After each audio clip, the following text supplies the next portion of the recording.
Hey guys, today we're going to talk about task number 10 in the 50 Survivor Prepper Task for Beginners.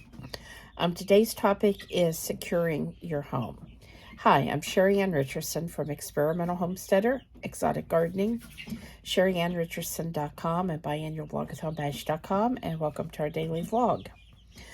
A really important task is to fortify your home so that intruders can't get in.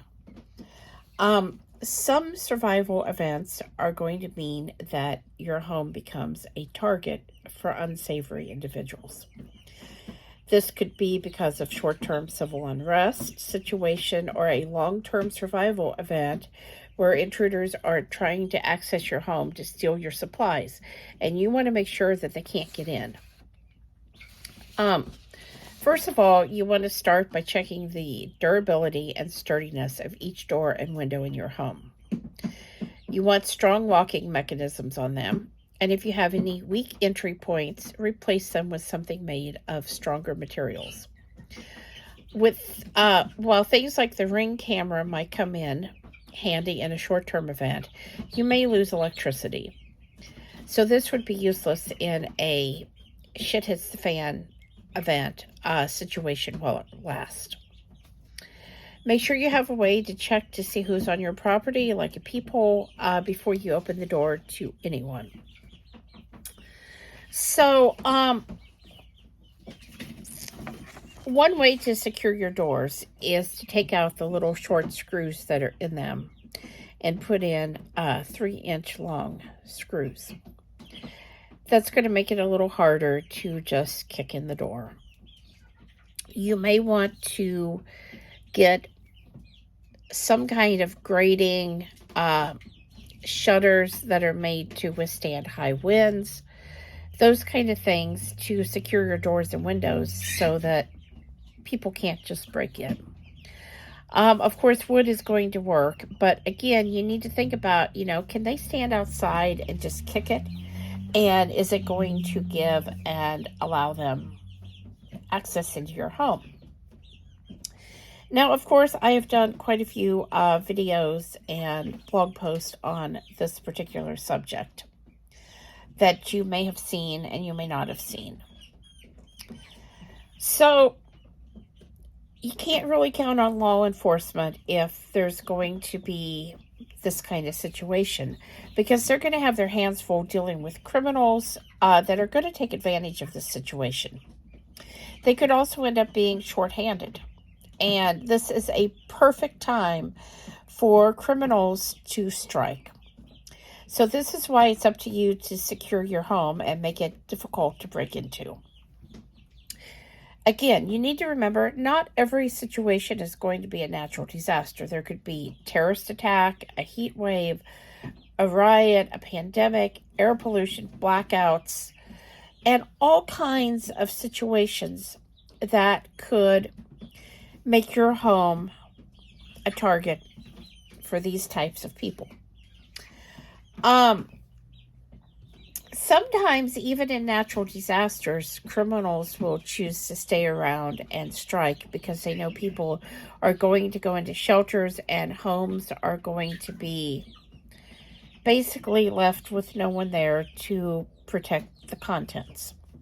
This is also why talking about your supplies or posting photos of your supplies is not a good idea. You really don't want people to know exactly what you have, because that's going to make you a target. So there's a few things that you can do that are going to help deter criminals. They may try anyway, but these are just some basic things that you can do. You can keep all of your doors and windows locked. Have bars installed so the intruders can't get inside. And I know none of us really want to live with bars on our windows, bars on our doors, but if you're in an area that these types of situations, riots and things frequently happen, it may be a good idea. Even if you get those ones that you can open up and push back during the day and then close up at night. Might wish to install burglar-proof windows with unbreakable glass. If you have a ladder outside of your home, don't leave it out there. Take it and put it in your garage, in your basement, someplace where it's secure and they can't just use it to access your second-story windows, which may be open. Don't hide your spare key under the welcome mat or in a flower pot. This is the first place that intruders look.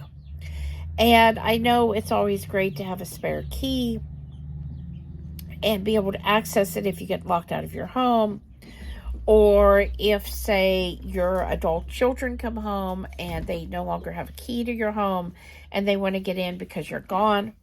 I understand this, but if you're absolutely insistent on having a spare key someplace, make sure it's in a really safe and secure location that people are not going to think of.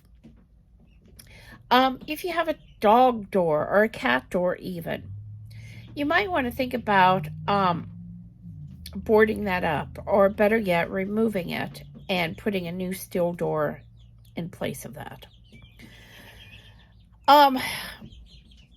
When we moved out to where we did, I thought it would be really nice to have a pet door. And I thought it would be nice to just, let our dog out to patrol the property and catch any potential intruders in the act and scare them away. And then I got to thinking about that. And not only the fact that if a large dog can go out, a small human can get in, but also the fact that it would open my home up to wildlife, raccoons, groundhogs, stray cats, stray dogs, they would all be able to access that door. So we decided not to do that. So seriously, think about just removing that door and replacing the door with something that doesn't have a pet door on it. When you're not home at night, leave a light on. You can use a timer. There are also plugins that have apps that you can use on your smartphone so that you can turn lights on even if you're not at home, which can really confuse people if they see lights coming on at different times, but they don't see a car in the driveway, because that's going to make them think, well, someone's gone, but there's still someone in the house. So that's a great way to confuse people if you want them to think you're home and not think anything about a car not being in the driveway. Try not to have a lot of plants or shrubs around your home. For one thing, it's not a good idea to plant shrubs and things right up against the foundation of your house. That's a really good way to damage your foundation. So, besides that, the reason you don't want to do it is because it provides cover for criminals.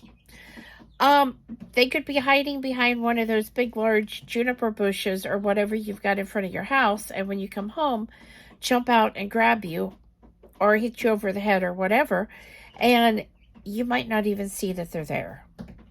So move those things out into the landscape, and I realize that they could still be hiding, but it's not quite the same as if you're standing at your door trying to unlock your door.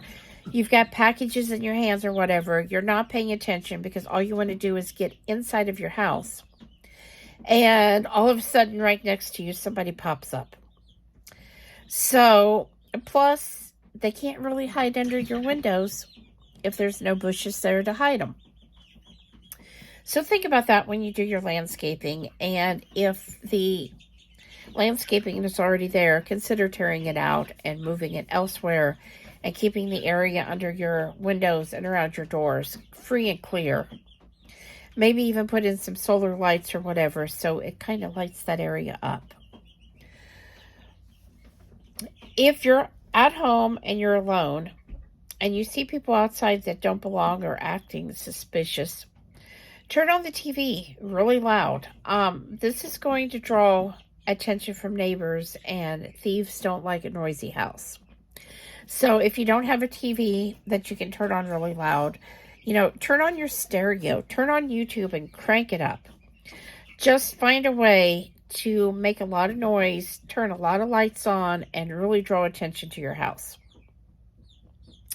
So you can also install an alarm system, preferably one that will contact the police if your home is broken into, so that even if you are overtaken by the intruder, the fact that they've broken into your house has already sent an alert to the police that something isn't right, and they will be on their way. A Ring doorbell is a great option. We actually have one of those, and I really like it. Not only can you see what's going on outside and hear, but it records. So if you ever need proof of something, you can pay that subscription and you can have access to that video. Motion sensor floodlights. And like I said, these are available in solar. That's what we have now. We originally had the ones that ran on electric. Now we've got solar ones. Those are really nice because you can put them really high up on your home or on tree trunks or wherever, where they're not easy to access. And you can also set them so, say, a cat isn't just going to set them off. And if you start seeing those lights come on, your neighbors start seeing those lights come on, people are going to start looking and wondering what's going on. Don't hang your keys in a key rack in open view to everyone. Someone could come into your home and take your keys or make a copy and have a key made.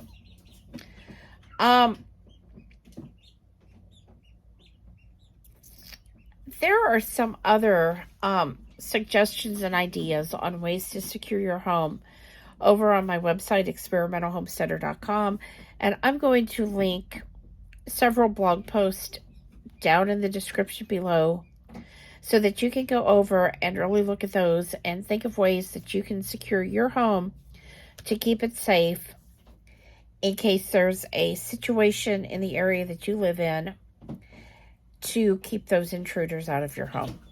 Please subscribe, guys. Thumbs up, thumbs down, comments below. Thanks for watching and have a fantastic night. We'll see you tomorrow with another daily vlog.